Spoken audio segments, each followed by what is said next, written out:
આગળ આપણે એકી સંખ્યા અને બેકી સંખ્યાની માહિતી લઈએ. એકી સંખ્યા એટલે જ એને અયુગ્મ સંખ્યા કહેવાશે અને તેનું બીજું નામ છે વિષમ સંખ્યા. બેકી સંખ્યાને યુગ્મ સંખ્યા કહેવાશે અને સમ સંખ્યા તરીકે પણ કહેવાશે. એટલે કે તમને એકી સંખ્યા અને બેકી સંખ્યા શબ્દ નહીં આપ્યો હોય અને આવા શબ્દ આપીને પણ તમને સવાલ પૂછી શકે છે. ચાલો, સાથે સાથે તેનો જે સરવાળો છે એનું સૂત્ર પણ મેં મૂક્યું છે, એ પણ તમારા માટે આઈએમપી કહી શકાય, કારણ કે એવો પ્રશ્ન પણ પૂછી શકાય છે. જેમ કે એકી સંખ્યાનો સરવાળો એટલે શું? n+1/2 આખાનો વર્ગ. n એટલે શું? તો છેલ્લી સંખ્યા. ધારો કે એમ કહે છે કે ભાઈ 15 સુધીની એકી સંખ્યાનો સરવાળો નીચેનામાંથી ખાલી જગ્યા છે, આવી રીતે પૂછે તો n બરાબર તમારે શું લેવાનું છે? 15 લેવાનો છે. આ રીતે તમારે દાખલો ગણવાનો છે. આગળ જઈએ, બેકી સંખ્યાનો સરવાળો, એના માટેનું સૂત્ર છે n/2 બરાબર ગુણ્યા n/2 + 1 એટલે શું? n/2 જે સંખ્યા આવે તેના પછીની સંખ્યાનો ગુણાકાર. બરાબર, એ તમારું શું થઈ જશે? સૂત્ર બેકી સંખ્યાનો સરવાળોનું સૂત્ર થઈ જશે. ધારો કે તમને એમ કહે કે 20 સુધી ની બેકી સંખ્યાનો સરવાળો ખાલી જગ્યા થાય તો પછી તમારે આ રીતે કરવું પડશે. કેટલો થશે? જો 20 સુધીની કીધી છે એટલે 20/2 એટલે 10 થઈ જશે ગુણ્યા એની પછીની સંખ્યા એટલે 11 એટલે તમારો જવાબ શું આવશે? 110 એની કિંમત આવશે કે 20 સુધીની બેકી સંખ્યાનો સરવાળો કેટલો થશે? તો પછી 110 થશે. હા મિત્રો, આ પણ તમને એક કહેવા જેવી બાબત છે, એટલે હું તમને કહું છું. કઈ પણ વસ્તુ તમને આપી દીધી હોય, બરાબર, ધારો કે 20 અને 30 વચ્ચે ની કઈ પણ વસ્તુ તમને પૂછેલી હોય, બરાબર, તો ત્યારે 20 ને ગણવાનું નહીં અને 30 ને ગણવાનું નહીં. કેમ? કારણ કે 20 અને 30 વચ્ચે એવો શબ્દ યુઝ કરેલો છે, તો ત્યારે આ રીતનું કરવાનું. સુધીની એવું એક લખેલું હોય, સુધીની, જે રીતે મેં અહીંયા યુઝ કર્યું કે સુધીની સંખ્યા, બરાબર, તો ત્યારે તમારે જે સંખ્યા લખી હોય તો તેને આપણે ગણવાનું છે. જ્યારે વચ્ચેની એવો શબ્દ હોય તો ત્યારે જે અંક આપેલા હોય તો તે અંકને આપણે ગણવાના નથી, પણ તેની વચ્ચેની સંખ્યાને આપણે ગણવાના છે. એટલે આ કન્ફ્યુઝન રહી છે જ્યારે એક્ઝામમાં સવાલ પૂછાય તો ત્યારે, તો એ તમને અહીંયા દૂર કરી દઉં છું. બરાબર, ઓકે. મારી પાસે અહીંયા બે સૂત્ર છે, એકી સંખ્યાનો સરવાળો અને બેકી સંખ્યાનો સરવાળાનું સૂત્ર. ક્રમિક સંખ્યાનો સરવાળાનું સૂત્ર શું થાય મિત્રો? n+1/2. આ એનું સૂત્ર થશે, ક્રમિક સંખ્યા નો સરવાળો. બરાબર, તો આ ત્રણ સૂત્ર તમારી માટે આઈએમપી બની રહે છે. તો અહીંયા છે, તમે મોડે કરી શકો છો અને પછી એના દાખલા પણ ગણી શકો છો પ્રેક્ટિસ માટે. ચલો, હવે આપણે આગળ જઈએ.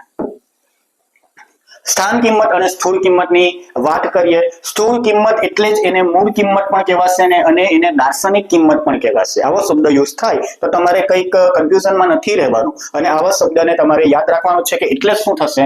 સ્થૂળ કિંમત થશે. એટલે શું થશે? મૂળ કિંમત થશે. ચાલો, તો આની અંદર મારે સ્થાન કિંમત અને સ્થૂળ કિંમતની માહિતી લેવી હોય તો કઈ રીતે થશે? ધારો કે 6 ની સ્થાન કિંમત મારે લખવી હોય તો 6 એ 6 બેઠો ઉતારવાનું, એના પાછળની સંખ્યાને 0 મૂકી દેવાનું એટલે 600 એ શું થઈ જશે? એની સ્થાન કિંમત થશે. જ્યારે સ્થૂળ કિંમત એટલે શું? 6 ની સ્થૂળ કિંમત 6 થશે, બીજું કઈ લખવાનું નહીં. બરાબર, એટલે જે તે કિંમત એટલે તમારી શું થઈ જશે? સ્થૂળ કિંમત. મૂળ કિંમત એટલે તમારી સ્થૂળ કિંમત થશે. 8 ની સ્થૂળ કિંમત કેટલી? તો 8 ની સ્થૂળ કિંમત 8 જ છે. 2 ની સ્થૂળ કિંમત કેટલી? તો 2 ની સ્થૂળ કિંમત 2 જ છે. 8 ની સ્થૂળ કિંમત કઈ તો એ જ છે. 9 ની સ્થૂળ કિંમત કઈ તો એ જ છે. બરાબર, હા. પણ સ્થાન કિંમત એટલે શું? તો 6 ની સ્થાન કિંમત એટલે 600 થશે. 1 ની સ્થાન કિંમત એટલે 10 થશે. 2 ની સ્થાન કિંમત એટલે ભાઈ અહીંયા આપણે લખી દઈએ તો 2 લાખ થશે. બરાબર, ચાલો. 9 ની સ્થાન કિંમત એટલે શું થશે? તો ભાઈ 90 લાખ થશે. આવી રીતે. બરાબર, ઓકે. તો સ્થાન કિંમત હોય, શોધવાની હોય એટલે કે છે કે આ ભાઈ 2 ની સ્થાન કિંમત શું છે, તો એના પાછળના અંકને આપણે 0 કરી દેવાના, તો એ તમારા શું થઈ જશે? સ્થાન કિંમત થશે. અને સ્થૂળ કિંમત, મૂળ કિંમત, દાર્શનિક કિંમત આવો શબ્દ યુઝ કરવામાં આવે તો જે એની કિંમત છે તે જ એની કિંમત થશે.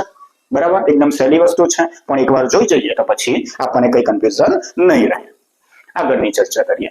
વિરોધી સંખ્યા, વ્યસ્ત સંખ્યાની વાત કરીએ. વિરોધી સંખ્યામાં શું કરવામાં આવે? ખાલી પ્લસ ઓર માઇનસ કરવામાં આવે. પ્લસ નું માઇનસ, માઇનસ નું પ્લસ કરવામાં આવે. બરાબર, જ્યારે વ્યસ્ત સંખ્યામાં શું કરવામાં આવે? અંશનો છેદ, છેદનો અંશ કરવામાં આવે. ઉદાહરણ આપું, ધારો કે મારી પાસે -11 છે તો તેની વિરોધી સંખ્યા શું થશે? +11. મારી પાસે 1/2 છે, પ્લસ છે, તો એનો વિરોધી સંખ્યા શું થશે? -1/2 થશે.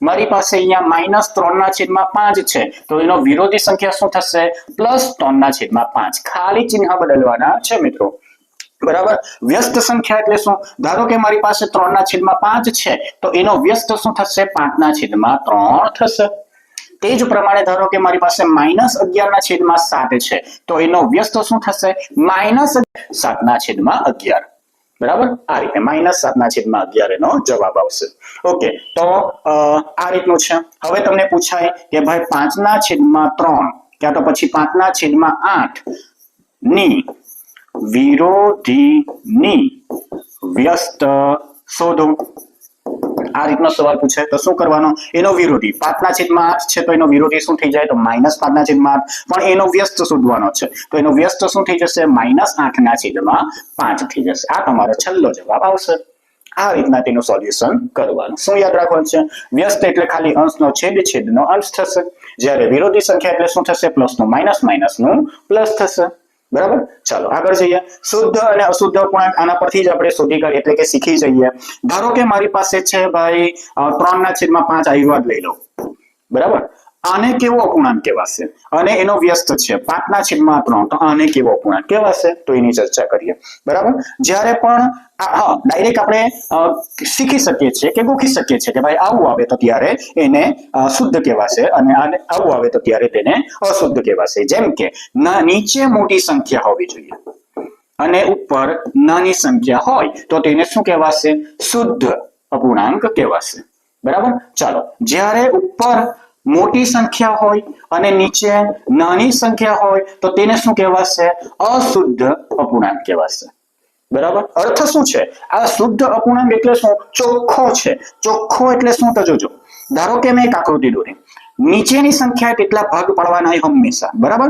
ઓકે તમે નીચેના ભાગ પાડો 1 2 ભાગ થયા ને પછી હવે આ 3 ભાગ થયા એટલે 5 ભાગ થઈ ગયા એમાંથી 3 એટલે મેં 3 ને કલર કરા જો આકૃતિમાં એને દર્શાવી શકાય બરાબર આકૃતિમાં તેને દર્શાવી શકાય તો તેને કે શું કહેવાશે શુદ્ધ અપૂર્ણાંક કહેવાશે જ્યારે આને જુઓ હવે મારે અહીંયા શું કીધેલું છે 3 ભાગ છે 1 2 ને 3 એમાંથી મારે કેટલા લેવાના છે 5 લેવાના છે લઈ શકાય ના આકૃતિમાં તેને દર્શાવી શકાતું નથી તો ત્યારે એને શું કહેવાશે અશુદ્ધ અપૂર્ણાંક એક આકૃતિમાં આને દર્શાવી શકાય આમાં અને એક આકૃતિમાં દર્શાવી શકાતું નથી એટલે આને આવી રીતે દર્શાવી શકાય છે બરાબર ચાલો હવે એનો ભાગાકાર કરો ઉપરની સંખ્યા હંમેશા અંદર આવે મોટી નીચેની સંખ્યા હંમેશા એને ભાગ ચલાવવાનો હોય છે જુઓ સીધું શું કરવું પડે મારે પોઈન્ટમાં જ લખવું પડે અને 0 મૂકવું પડે 6×5 = 30 થાય એટલે 0 0 એટલે કે આ શુદ્ધ અપૂર્ણાંક છે તેનો જવાબ હંમેશા કેમાં આવે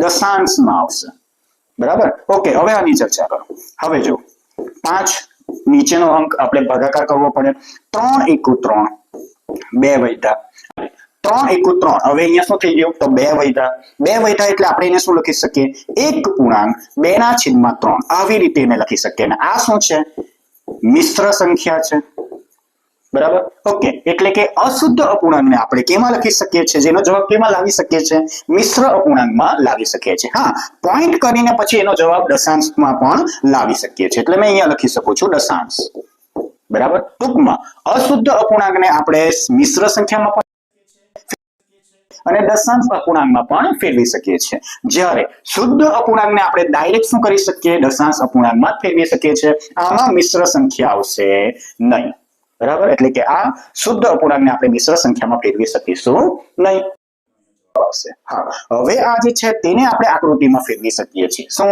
એક એટલે કે એક બિંદુ અને પછી આ જો 3 ભાગ અને એમાંથી મારે કેટલા લેવાના તો 2 ભાગ લેવાના બરાબર એટલે કે આ આકૃતિને એટલે કે સોરી આ સંખ્યા 3/5 સંખ્યાને મારે આકૃતિમાં ફેરવવું હોય તો આવી રીતે લખી શકાય પણ અશુદ્ધ અપૂર્ણાંક છે તેને આપણે આકૃતિમાં ડાયરેક્ટ ફેરવી શકતા નથી એને આપણે શેમાં રૂપાંતર કરવું પડે ફરજિયાત મારે મિશ્રમાં રૂપાંતર કરવું પડે પછી જ તેને આકૃતિમાં કન્વર્ટ કરી શકીએ છીએ બરાબર તો આ રીતની માહિતી છે શુદ્ધ અપૂર્ણાંક અને અશુદ્ધ અપૂર્ણાંકની સિમ્પલ વસ્તુ અત્યાર સુધી જે પૂછાઈ છે તેમાં તો એટલું જ યાદ રાખવાનું છે કે ભાઈ શુદ્ધ અપૂર્ણાંક કોને કહેવાય નીચે નાની સંખ્યા આવી જોઈએ સોરી નીચે મોટી સંખ્યા આવી જોઈએ ઉપર નાની સંખ્યા આવી જોઈએ એટલે તેને શુદ્ધ કહેવાશે જ્યારે નીચે નાની સંખ્યા આવે એના ઉપર મોટી સંખ્યા આવે તો તેને શું કહેવાશે?